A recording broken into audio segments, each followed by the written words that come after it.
So once again welcome to all the students. और आज हम हमारा जो यूनिट नंबर 1 है वो स्टार्ट करेंगे of this new subject DC machines and transformers. Sorry unit 1। और तो मैंने आपको पिछले लेक्चर में बताया था, जब मैंने इंट्रोडक्शन दिया था, कि आपको फिजिक्स की जो बुक थी उसको थोड़ा सा रीड आउट करना था। वहीं से हमारा यूनिट 1 स्टार्ट होगा। तो आई होप कि आप सभी ने उसे पढ़ा जरूर होगा। नहीं भी पढ़े हैं तो चलिए हम स्टार्ट करते हैं आज का अपना लेक्चर। तो सबसे पहले जो हमारा टॉपिक है that is what is law of conservation of energy. Energy आप सभी को पता है ऊर्जा। तो ऊर्जा संरक्षण का क्या नियम है ये आपने कई दफ़ा स्कूल्स की अलग अलग क्लास में पढ़ा है, तो उसी को हम थोड़ा सा यहाँ डिस्कस करने वाले हैं। The law of conservation of energy states that energy can neither be created nor be destroyed although it may be transformed from one form to another. Hindi में इसका मतलब है कि ऊर्जा संरक्षण का नियम यह कहता है कि ऊर्जा न तो उत्पन्न की जा सकती है और न ही उसे मिटाया जा सकता है, डिस्ट्रॉय या समाप्त किया जा सकता है। हालांकि वो एक फॉर्म से, मतलब एक एनर्जी के फॉर्म से दूसरे एनर्जी के फॉर्म में बदली जा सकती है, ट्रांसफॉर्म की जा सकती है। तो यदि हम पूरे एनर्जी को लें, पूरे एनर्जी को अगर हम माने कि suppose it is the total energy, और आइसोलेटेड सिस्टम का मतलब ये है कि अगर आपने थोड़ा बहुत थर्मोडायनेमिक्स या थर्मल चैप्टर आपने देखा होगा तो वहाँ दो चीज होता है, one is system and one is surrounding. जिस पर भी हम स्टडी करते हैं वो हमारा सिस्टम कहलाता है, और उसको छोड़ करके जो भी चीज़ें बच जाती है उसे सराउंडिंग कहते हैं। तो सराउंडिंग से यदि आपका सिस्टम क्या है, अलग है, तो उसे हम आइसोलेटेड सिस्टम बोलते हैं। आइसोलेट करना मतलब अलग करके रखना। तो आइसोलेटेड सिस्टम के लिए एनर्जी जो है वो ऑलवेज क्या होगी, कांस्टेंट होगी। ई विल बी ऑलवेज कांस्टेंट। ऊर्जा जो है वो बराबर होगी, समान होगी, कांस्टेंट होगी। किसके लिए? आइसोलेटेड सिस्टम के लिए। Now all the forms of energy follow the law of conservation of energy. सभी एनर्जी के जो प्रारूप है, फॉर्म्स हैं, वो कंजर्वेशन ऑफ एनर्जी को फॉलो करते हैं। मतलब अगर हम एक क्लोज्ड सिस्टम की बात करें, ऐसा सिस्टम जो कि आइसोलेटेड है फ्रॉम इट्स सराउंडिंग। मैंने अभी आपको बताया अपने जो सराउंडिंग है उससे क्या है, ये अलग है, ये बिल्कुल अलग है। तो वहां पर the total energy is conserved. Conserved का मतलब संरक्षित रहती है। यही ऊर्जा संरक्षण का नियम भी कहता है। क्लियर है? अब हम इसको एक डायग्राम से समझते हैं। ये डायग्राम आप देखिए। It is an example of energy transformation. ऊर्जा का स्थानांतरण या ऊर्जा का विभिन्न रूपों में परिवर्तन कैसे होता है। तो न्यूक्लियर एनर्जी आप सभी जान रहे हैं कि सूर्य जो हमारा सोलर सिस्टम का भाग है, वहां पर न्यूक्लियर फ्यूजन के कारण क्या होती है, एनर्जी जनरेट होती है। हाइड्रोजन के दो एटम मिलकर के हीलियम एटम बनाते हैं। शायद आपने ऐसा पढ़ा होगा, न्यूक्लियर फ्यूजन इसको बोलते हैं। क्लियर? तो यहाँ पर क्या होगी, लाइट एनर्जी प्रोड्यूस होगी। ये लाइट एनर्जी कौन प्रोड्यूस कर सकता है? इलेक्ट्रिक एनर्जी से चलने वाला एक बल्ब भी प्रोड्यूस कर सकता है, जो कि एक बैटरी ऑपरेटेड है। मतलब यहाँ इलेक्ट्रिकल एनर्जी यूज हुई। यहाँ न्यूक्लियर एनर्जी, क्योंकि न्यूक्लियर फ्यूजन रिएक्शन यहाँ हो रहा है, तो एनर्जी का फॉर्म अलग अलग है, बट ट्रांसफॉर्मेशन इज डिफरेंट और वन और the same from two different type of sources. फिर यहाँ अगर आप बात करें, इस पेड़ की बात करें, तो इसमें लगा जो ये फल है, सपोज ये जो फल है ये किसी हाइट पर लगा है, ये ग्राउंड हो गया। इससे इस फल की सपोज हाइट h है, तो हम जान रहे हैं कि कोई भी सब्सटेंस जो है यदि अर्थ से ऊपर उठकर किसी हाइट पर रखा हुआ है, x यहाँ पोजीशन है, तो उसमें क्या लगता है, mgh। mgh is nothing but the potential energy, आपने पढ़ा होगा। और अगर यह फल नीचे की ओर गिरता है ठीक है, ये फल नीचे की ओर गिरता है क्योंकि ग्रेविटेशनल पुल के कारण ये नीचे आएगा। तो इसमें जब नीचे आने के जब इसका पॉइंट होता है तो वहां गतिज ऊर्जा काइनेटिक एनर्जी लगता है, दैट इज हाफ mv²। यहां पर बोलने का मतलब ये है कि एनर्जी जो है वो किसी न किसी फॉर्म में कंजर्व्ड है। अभी पोटेंशियल एनर्जी के फॉर्म में थी, जब ये फल गिरने लगा तो काइनेटिक में बदल गई, जब बैटरी में वो थी तो स्टोर्ड एनर्जी थी, इलेक्ट्रिकल एनर्जी, और जब वो लाइट बल्ब में गई तो क्या बन गई, लाइट एनर्जी में फॉर्म हो गई। यहाँ न्यूक्लियर एनर्जी के फॉर्म में स्टोर्ड है, रिएक्शन होने के कारण यहाँ लाइट एनर्जी में भी ट्रांसफॉर्म होता है, और यहाँ पर बहुत सारे हीट एनर्जी भी जनरेट होती है जो कि लाइट के साथ साथ ट्रेवल करती है। तो ट्रांसफॉर्मेशन बोलने का मतलब है कि ऊर्जा के एक स्रोत का, एनर्जी के फर्स्ट फॉर्म का एनर्जी के सेकंड फॉर्म में, देन थर्ड फॉर्म में एंड सो ऑन, ऐसा जो परिवर्तन होता है इसे हम एनर्जी ट्रांसफॉर्मेशन कहते हैं। नाउ हम कुछ कंक्लूड करेंगे जितना हमने अभी पढ़ा। In an isolated system such as universe, universe जो ब्रह्मांड है वो एक आइसोलेटेड सिस्टम है, सराउंडिंग से वो अलग है। If there is a loss of energy in some part of it, अगर किसी भी उसके भाग में कुछ एनर्जी का हानि होती है, लॉस होता है, तो there must be a gain of an equal amount of energy in some other part. मतलब अगर कहीं माइनस माइनस माइनस हो रहा है तो कहीं ना कहीं प्लस प्लस प्लस भी हो रहा होगा। ये एनर्जी अगर कहीं लॉस हो रही तो कहीं एनर्जी गेन भी होगी। तो अगर हम दोनों को एक साथ करें तो that is neutral, zero, plus and minus zero, दोनों एक दूसरे के इफेक्ट क्या कर देंगे, न्यूट्रल कर देंगे। मतलब the total energy is constant, the total energy is constant. That this is an example of a violation of law of conservation of energy. ये प्रूफ नहीं किया जा सकता, हालांकि ये जो सिद्धांत है प्रूफ नहीं है, प्रूफ नहीं कर सकते, लेकिन यहाँ पर ऐसा भी कोई एग्जाम्पल नहीं है जिससे हम क्या ना बोल सके कि कंजर्वेशन ऑफ एनर्जी नहीं हुआ। खैर वो अलग चीज है। अब हम चलते हैं कि एक इक्वेशन में यहाँ पे आप लोग के लिए लिखा हूँ या लिखा हुआ है, U T is equals to U I plus W plus Q. अब यहाँ थोड़ा सा समझेंगे हम। U T is the total energy of the system, पूरे सिस्टम की एनर्जी है, और initial energy is U I, ये इनिशियल है, प्रारंभिक ऊर्जा, ये पूर्ण कुल ऊर्जा है, और Q जो है that is the heat added या सब्ट्रैक्टेड, जिसमें हीट अगर इसमें हीट गेन हो रहा है तो ऐड होगा, और अगर हीट इससे लॉस हो रहा है तो माइनस होगा। और W is the work done by और ऑन द सिस्टम। W जो है वो वर्क डन है, वर्क डन होगा तभी जा करके उसमें क्या होगी, एनर्जी ट्रांसफॉर्मेशन होगा। तो ये जो इक्वेशन है, ये इक्वेशन जो है वो वैलिड है फॉर ईच आइसोलेटेड प्रोसेस, या बोल सकते हैं कि एनर्जी के इक्वेशन को ये फॉलो करता है। Then one more equation that is del U is equal to W plus Q, that is change in the internal energy. Del U मतलब चेंज इन इंटरनल एनर्जी, आंतरिक ऊर्जा में परिवर्तन। किसी भी सिस्टम का आंतरिक ऊर्जा में जो परिवर्तन होगा that will be equal to work done plus the amount of heat added और सब्ट्रैक्टेड। ये है उसके द्वारा किया गया कार्य, और ऊर्जा जो हीट है, ताप है, या तो ताप क्या होगा इसमें देना पड़ेगा मतलब ऐड होगा, या इससे लिबरेट होगा मतलब बाहर की ओर निकलेगा। तो law of conservation of energy अगर आप देखें तो आप बोल सकते हैं कि in every system, in every isolated system, energy is always constant, and यही आपका क्या है, law of conservation of energy को बताता है। तो ये आपको याद रखना है। देन हम चलते हैं हमारे next topic, that is electromagnetic induction. Very important topic, very important because इस सिद्धांत के हिसाब से हमारे बहुत सारी मशीन चलेंगी आगे जो हम पढ़ेंगे, मशीन 1 में, मशीन 2 में, और आगे आप और भी हायर स्टडीज में। तो इसे आपको समझना बहुत जरूरी है। इलेक्ट्रो, ये दो शब्द हैं यहाँ, इलेक्ट्रो एंड मैग्नेटिक। इलेक्ट्रो का मतलब हो गया विद्युत,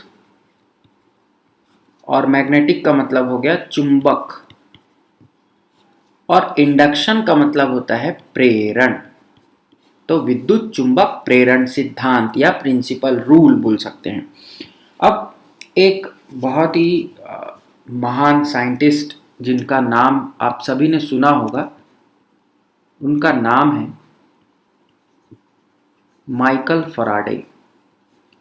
फराडे जिन्हें हम जानते हैं फराडे के नाम से। तो वहाँ पर फराडे जी ने क्या किया, लगभग ये 1830s की बात है, ठीक है। सन वन इम्पॉर्टेंट नहीं है बट जानना चाहिए, 1800s में आपका डेवलप किया गया। इनसे पहले भी एक दो साइंटिस्ट हुए बट फराडे ने क्या किया, फराडे ने इसे मैथमेटिकल इक्वेशन में बनाया। अब इनका जो सिद्धांत है या विद्युत चुंबक प्रेरण होता क्या है ये हम देखते हैं। सपोज ये हमारे पास एक कॉइल है, ठीक, और इस कॉइल में मैं क्या लगा देता हूँ, एक गैल्वेनोमीटर कनेक्ट कर देता हूँ। आप सभी को शायद पता होगा गैल्वेनोमीटर क्या होता है, एक डिफ्लेक्टिंग इंस्ट्रूमेंट है। ये कॉइल है और यहाँ पर एक हम बना देते हैं चुंबक, बार मैग्नेट जिसको आप बोलते हैं। इसका ये नॉर्थ पोल, सपोज इसका साउथ पोल, क्लियर। अब जैसे ये मैग्नेट क्या होगा, इस पहले इनिशियली ये मैग्नेट बाहर रहेगा, इस तरफ रखेंगे। जैसे ही हम इस मैग्नेट को इस कॉइल के पास लेकर के जाएंगे तो कॉइल में क्या होने लगेगा, कॉइल में फ्लक्स, देखिए मैग्नेट जो मैग्नेटिक फील्ड जो होता है, ठीक है, मैग्नेटिक फील्ड और इलेक्ट्रिक फील्ड, दो फील्ड आपको जानना है, ठीक है। आप इसको सर्किट में पढ़ रहे होंगे। तो ये दोनों फील्ड में कुछ कुछ समानताएं और असमानताएं होती हैं। जैसे इलेक्ट्रिक फील्ड में हमारा ईएमएफ होता है, वैसे ही मैग्नेटिक फील्ड में एमएमएफ होता है। देन यहाँ पर जो करंट होता है दैट इज आई, यहाँ पर क्या होता है, फ्लक्स होता है, ठीक। यहाँ पर हम बोलते हैं रेजिस्टेंस और यहाँ पर हम बोलते हैं रिलक्टेंस, ठीक है। यहाँ पर हम बोलते हैं कंडक्टेंस, ये आपका बेसिक है फिर भी मैं बता देता हूँ। और यहाँ पर बोलते हैं परमियंस। तो इस टाइप के कुछ टर्म्स आपको याद रखना है। इलेक्ट्रिक फील्ड में कौन से होते हैं, मैग्नेटिक फील्ड में कौन से होते हैं। तो यहाँ पर एक शब्द आया flux, that is analogous to current in the electric field. जैसे इलेक्ट्रिक फील्ड में यहाँ तार में क्या होने लगेगा, एक करंट फ्लो होने लगेगा, क्लियर। ये उल्टा बन गया ऐसा। तो जब इस मैग्नेट को, इस चुंबक को प्रारंभ में यहाँ रखा गया और इसे धीरे धीरे इस पर लाया गया, या इसके जो पोजीशन है इसको कॉइल के जो कंडक्टर्स हैं उनके हिसाब से क्या किया गया, बदला गया। तो जब भी ऐसा बदलाव होगा, बदलाव किस में हो रहा है, मैग्नेटिक फील्ड में हो रहा है, मैग्नेट में हो रहा है। ये जो इसकी जो फ्लक्स होगी, फ्लक्स ये क्या होगी, चेंज होगी, चेंज इन फ्लक्स होगा, ठीक है। तो ये जो चेंज इन फ्लक्स है, इसके कारण अगर कोई एक ऐसा पाथ है, एक ऐसा कॉइल है, ठीक है, ये कॉइल है, इसको हम क्या कर दिए हैं, गैल्वेनोमीटर से शॉर्ट कर दिए। देखिए कभी भी करंट फ्लो हो रहा है, इसका मतलब वो शॉर्ट पाथ है। कभी भी ये एक वायर हुआ और ये एक वायर हुआ तो ये क्लोज्ड है, ठीक है, ये क्लोज सर्किट और इसको बोलते हैं ओपन। तो यहाँ पर इस वाले जो सर्किट में करंट आपका फ्लो होगा, यहाँ पर करंट फ्लो नहीं होगा, I = 0। क्यों, क्योंकि यहाँ पर उसको क्या मिल गया, शॉर्ट पाथ नहीं मिल रहा है। तो क्लोज्ड पाथ, यहाँ पर एक क्लोज्ड पाथ बनाया जा रहा है और इसी क्लोज्ड पाथ होने के कारण इस गैल्वेनोमीटर में आपको क्या दिखेगा, कुछ डिफ्लेक्शन दिखेगा। गैल्वेनोमीटर में डिफ्लेक्शन का मतलब है देयर इज एन एनर्जी, और ये जो एनर्जी है यही क्या है, हमारा ईएमएफ है, ठीक है, करंट जो फ्लो हो रहा है। तो इस जो इलेक्ट्रोमैग्नेटिक इंडक्शन प्रिंसिपल से फराडे जी ने क्या किया, फराडे जी ने एक मैथमेटिकल इक्वेशन लिखा जो कि बहुत इंपॉर्टेंट है, आपको बिल्कुल कंठस्थ होना चाहिए ये equation. E that is EMF is proportional to d∅dt। यहाँ पर जो फ्लक्स का बदलाव है, चेंज इन फ्लक्स है, इसको हम d∅ करें और समय के साथ परिवर्तन में dt हो जाएगा। तो ये जो rate of change of flux है with respect to time, d∅dt जो है, ये किसके प्रोपोर्शनल होगा, या E जो होगा इंड्यूस्ड ईएमएफ। इंड्यूस्ड ईएमएफ मतलब जो प्रेरित ईएमएफ वहां होगा, विद्युत वाहक बल जो प्रेरण के द्वारा जनरेट होगा, उत्पन्न होगा, वो क्या होंगे, एक दूसरे के समानुपाती होंगे। यही कहा था फराडे जी ने कहा। और ये विद्युत चुंबक प्रेरण सिद्धांत यहाँ से आया। अब इसके आगे और होता है, इसको प्रोपोर्शनल है, इसको हम कांस्टेंट में बदलेंगे तो यहाँ हो जाता है n d phi by d t, where n is the number of turns. यहाँ देखिए, यहाँ पर अभी तो दो बार लपेटा गया, एक ये दो, तो ऐसे ही suppose n number of turns है कहीं, तो वहां पर के लिए क्या हो जाएगा formula, E is equals to n d phi by d t. लेकिन कहानी यहाँ पर खत्म नहीं होती। ये तो फराडे सर ने बहुत अच्छा क्या दिया, अपना मैथमेटिकल इक्वेशन दिया, फराडेज इलेक्ट्रोमैग्नेटिक रूल या प्रिंसिपल बोल सकते हैं। बट एक और साइंटिस्ट हुए जिन्होंने यहाँ माइनस ऐड कर दिया, यहाँ क्या कर दिया, एक नेगेटिव साइन बना दिया। तो हमारा जो फाइनल इक्वेशन आया वो कुछ ऐसा आया, E is equals to minus N d phi by d t. अब देखिए, this is both combination of Faraday's law as well as this negative sign. और ये जो नेगेटिव साइन जो दिया, ये किन्होंने दिया, तो इनका नाम है लेंज ने दिया। लेंज रूल या लेंज लॉ बोलते हैं इसको, लेंज का नियम। इस नियम में ये बोला गया है कि मान लीजिए कोई x एक चीज उत्पन्न हो रही है, और ये किसके द्वारा उत्पन्न हो रही है, मान लीजिए y इसे उत्पन्न कर रहा है। क्लियर है? तो x और y आपस में क्या होंगे, एक दूसरे के 180 डिग्री अपोजिट होंगे। इसका फिर ये एक माइनस साइन लगाया गया। माइनस साइन का अर्थ है कि x और y, अगर x इस तरफ चल रहा है तो y उसके अपोजिट चलेगा। क्लियर है? तो x मान लीजिए बना क्या, रिजल्ट, और y जो है वो उसका कॉज था। तो कॉज ऑलवेज और result always opposes it's cause. जिसके कारण ये हो रहा है, यहां पर अब इसको कंपेयर करते हैं। ई मतलब इंड्यूस्ड ईएमएफ, ये हो गया हमारा x, ये क्या है, रिजल्ट है। ई रिजल्ट है, ईएमएफ आ रहा है, किसके कारण आ रहा है, तो rate of change of flux के कारण आ रहा है। एन तो कांस्टेंट है, number of turns, but d phi by d t is changeable. तो ई किसके कारण आया, d phi by d t. तो लेंज ने ये बताया कि ये जो फ्लक्स जनरेट हुआ, ये फ्लक्स ये जो ईएमएफ जनरेट हुआ, ये इस rate of change of flux को क्या करेगा, अपोज करेगा, इसके साथ में नहीं होगा। मतलब यहां पर एक माइनस साइन लगाया, और इसी माइनस साइन को हम लेंज का नियम बोलते हैं, कि जिसके कारण वह उत्पन्न हो रहा है, द रिजल्ट जिसके कारण आ रहा है, उसके कॉज को, the very cause it opposes. तो यहां पर जो हमारा ये जो इक्वेशन लिखा हूं मैं, that is final Faraday and length combination. ठीक है, फैराडेज एंड लेंज, और इसी को हम इलेक्ट्रोमैग्नेटिक इंडक्शन EMI बोलते हैं, विद्युत चुंबक प्रेरण। EMI मतलब इलेक्ट्रोमैग्नेटिक इंडक्शन, विद्युत चुंबक प्रेरण, विद्युत चुंबकीय प्रेरण, या फैराडे का विद्युत चुंबकीय सिद्धांत या रूल कहा जाता है। ठीक है, तो इलेक्ट्रोमैग्नेटिक इंडक्शन में आपको ये बातें जाननी जरूरी थी। आई थिंक ये क्लियर होगा। और E is equals to minus N d phi by d t. आप सबसे पहला फॉर्मूला तो ये बिल्कुल नोट कर लीजिए, इसे मोस्ट इंपॉर्टेंट क्वेश्चन अभी से लिख लीजिए फॉर योर एग्जाम। ये पूछेगा व्हाट इज इलेक्ट्रोमैग्नेटिक इंडक्शन, और फैराडे का विद्युत चुंबकीय सिद्धांत को समझाइए। देन हम चलते हैं हमारे नेक्स्ट टॉपिक। नेक्स्ट हमारा जो टॉपिक है that is Fleming's rule. Fleming नाम के एक साइंटिस्ट हुए, और उन्होंने कुछ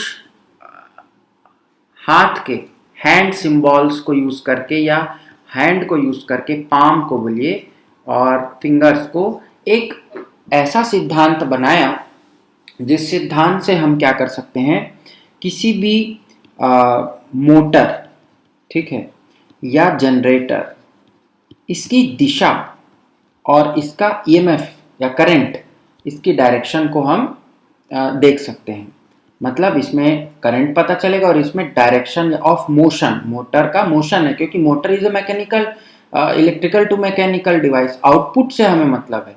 तो मोटर का आउटपुट क्या होता है आप सभी को पता है, mechanical to motor is electrical to mechanical और generator is mechanical to electrical. तो हमें आउटपुट से मतलब है, तो मोटर का जो आउटपुट है मैकेनिकल वो क्या होगा, उसका डायरेक्शन ऑफ मोशन होगा, और जनरेटर का आउटपुट है इलेक्ट्रिकल, दैट इज करंट। तो इन दोनों के क्या बताता है, इन दोनों के दिशाओं के बारे में बताता है। अब देखते हैं कि कैसे बताता है और कौन सा नियम किस चीज को बताता है।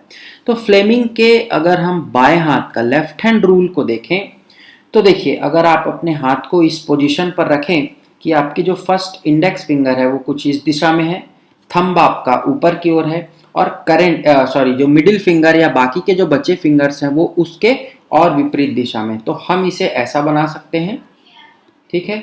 ये तीन आपके अलग अलग वेक्टर्स हैं जो एक दूसरे से क्या है, 90 डिग्रीज पर रखे गए हैं। क्लियर। तो यहाँ पर जो पहला जो थंब है वो हमारा मोशन को बताता है, मोशन, थर्स्ट और मोशन। देन ये जो इंडेक्स फिंगर है ये हमारे फील्ड को बताएगा, मैग्नेटिक फील्ड बी। और ये जो हमारा बचे फिंगर्स या मिडिल फिंगर्स है वो करंट को बताएगा, दैट इज आई। तो फ्लेमिंग का लेफ्ट हैंड रूल कहाँ लगेगा। अब अभी मैंने आपको बताया कि मोटर के लिए हमें क्या चाहिए, डायरेक्शन चाहिए, जनरेटर के लिए हमें करंट चाहिए।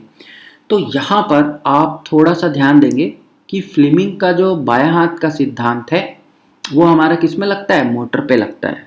तो यहाँ हम क्या देखेंगे, मोशन। यदि मैं एक और डायग्राम आपके लिए बनाऊं, यहाँ पर एक मैं मोटर आपके लिए बनाया, ये उसके कंडक्टर्स हैं सपोज, ठीक है, और ये आर्मेचर हो गया, ठीक है, शाफ्ट हो गया। तो करंट इस पर्टिकुलर कंडक्टर में, देखिए ये जो हम लोग देख रहे हैं ये कैसा है, ये उसका क्रॉस सेक्शनल व्यू है, ठीक है। मोटर ऐसी तो होगी नहीं, मोटर तो कुछ इस तरीके से होगी, क्लियर है ना। तो हम यहाँ पर को काट दिए और उसको हम देख रहे हैं। तो ये जो कंडक्टर्स हमें दिख रहे हैं, इन कंडक्टरों में करंट जो है वो चलेगा, क्योंकि मोटर इज ए क्या है, motor is a electrical to mechanical conversion. तो हमारा जो मोटर का जो करंट का डायरेक्शन है वो हमें पता होगा, क्लियर, ये पता होगा। और फील्ड भी हमें ज्ञात होती है क्योंकि हमने फील्ड वहाँ बनाया हुआ रहता है। तो फील्ड और करंट का वैल्यू अगर आपको पता है तो आप मोशन ऑफ द कंडक्टर्स निकाल सकते हैं। मतलब ये जो हमारी मोटर है इसका जो रोटर है वो किस दिशा पर घूमेगा, ये मान लीजिए पूरे रोटर को बता रहा है, ये शाफ्ट है, तो रोटर क्लॉकवाइज चलेगा या रोटर एंटी क्लॉकवाइज चलेगा।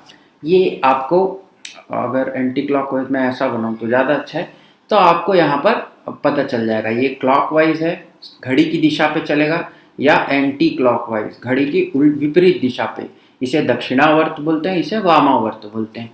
तो करंट का जो डायरेक्शन है, तो देखिए कोई एक कंडक्टर है, मान लीजिए ये तार हुआ मेरा, तो इस तार में जब धारा चलेगी और हम यहाँ पर खड़े हैं, ठीक है, हम ऐसे दिख रहे हैं, थोड़ा सा इमेजिन कर लेंगे, तो हमें जब धारा उस तरफ जाती हुई दिख रही है तो आप देखिए एक तीर बनाइए, तीर सभी ने देखा होगा तीर, ठीक है। तो इस तीर का यदि आप, इसको टेल बोलते हैं पीछे भाग को, और अग्र भाग को हम हेड बोलते हैं। तो यदि आप हेड को सामने से देखेंगे तो आपको तीर का निशान केवल एक डॉट की तरह दिखेगा, क्लियर। और यदि आप पीछे से देखेंगे टेल को तो टेल आपको ऐसी क्रॉस दिखेगी, तो डॉट एंड क्रॉस साइन यहाँ बनाया जाता है। अगर डॉट मेरे तरफ है और मैं इधर हूं, ये डॉट दिख रहा है मुझे, मतलब करंट मेरी ओर आ रहा है, बाहर की ओर आ रहा है। और यदि यहाँ मुझे क्रॉस दिख रहा है तो करंट क्या हो रहा है, मेरे से दूर जा रहा है, तो ये इनकमिंग और आउटगोइंग। अब आप यहाँ पर ये जो करंट की जो दिशा है, इसी दिशा पर आप क्या रख दीजिए, आप अपने ये वाले डायरेक्शन को रख दीजिए, आपको डायरेक्शन ऑफ मोशन पता चल जाएगा कि किधर आपका। यहाँ पर हमको थर्स्ट से क्या पता चल जाएगा, थर्स्ट और मोशन ऑफ दी मोटर। अब हम आते हैं हमारे फ्लेमिंग के right hand rule. Right hand rule क्या बोलता है, तो फ्लेमिंग का दायां हाथ का सिद्धांत बोलता है, सेम चीज है, थंब जो है वो मोशन ऑफ द कंडक्टर्स को बता रहा है, और फोर फिंगर या इंडेक्स फिंगर, ये magnetic field that is B, again B, और यहां पर करंट को बता रहा है, इंड्यूस्ड करंट, ठीक है, आई। तो इसका अगर मैं डायग्राम खींचूं तो यहां पर कुछ इस तरीके से ये बनेगा, ठीक है। ये हो गया आपका motion of conductor, then that is B magnetic field and that is I current. अब क्योंकि यहाँ हमारा ये जो राइट हैंड रूल है ये किसके लिए होगा, फॉर जनरेटर्स। तो जनरेटर के लिए मैंने आपको बताया कि mechanical to electrical, output electrical है, मतलब हमें इस वाले करंट से, ये जो करंट है इससे हमें काम है। तो अब हम करंट को क्या करेंगे, देखेंगे। कैसे देखेंगे, मोशन हमारे इनपुट रहता है क्योंकि हम मैकेनिकल इनपुट देते हैं, हम जनरेटर को घुमाते हैं किसी दिशा पे, और इलेक्ट्रिकल आउटपुट रहता है। तो मोशन हमें पता होगा एंड मैग्नेटिक फील्ड भी हम बनाते हैं। तो ये दो चीज पता होगी तो हम इस तीसरे चीज को निकाल लेंगे। तो यहां पर आपको अगेन क्या करना है, डॉट एंड क्रॉस कन्वेंशन को याद रखना है। यदि आपका डॉट आपको दिख रहा है इसका मतलब करंट इज आउटसाइड, आउटवर्ड बोलिए, मतलब वो जो धारा आ रही वो आपकी ओर जा रही है। और अगर क्रॉस है मतलब करंट इज इनवर्ड, इनवर्ड का मतलब धारा जो है वो आपसे दूर की ओर जा रही है। तो जब भी आप किसी मोटर या जनरेटर में कुछ ऐसा कन्वेंशन देखेंगे तो आपको याद रखना है आउटवर्ड और इनवर्ड, एक तीर के निशान को, ये चीज़ आपको बार बार आएगी, इसको थोड़ा सा आपको ध्यान देना है। तो फ्लेमिंग का दायां हाथ का सिद्धांत कहाँ लगा, फ्लेमिंग का दायां हाथ का सिद्धांत लगा जनरेटर पर, और फ्लेमिंग के बाएं हाथ का सिद्धांत ये कहाँ लगा, मोटर पर। तो इतना जो बेसिक है, जो आपकी यूनिट नंबर 1 है, इसमें आपको याद रखना है। देखिए कल हमने डिस्कस किया था सिलेबस, तो law of conservation of energy हमने पढ़ लिया, then electromagnetic induction, Faraday and Lenz law, and Fleming's right hand and left hand rule. तो ये 3 टॉपिक हमारे शुरू के कंप्लीट हो गए। अब हम नेक्स्ट क्लास में डीसी मशीन्स पढ़ेंगे, उनके कंस्ट्रक्शन और पार्ट्स को, और कुछ ईएमएफ इक्वेशन और बैक ईएमएफ के बारे में देखेंगे। डेरिवेशन हम यूनिट 2 और 3 में करेंगे, बट यहाँ हम उसका बेसिक थोड़ा सा देख लेंगे। तो आज के इस लेक्चर में आप सभी के लिए इतना ही, और मैं फिर से आपको कहूँगा कि आप सभी पढ़ते रहिए, be happy always and keep learning, keep watching. Thank you very much.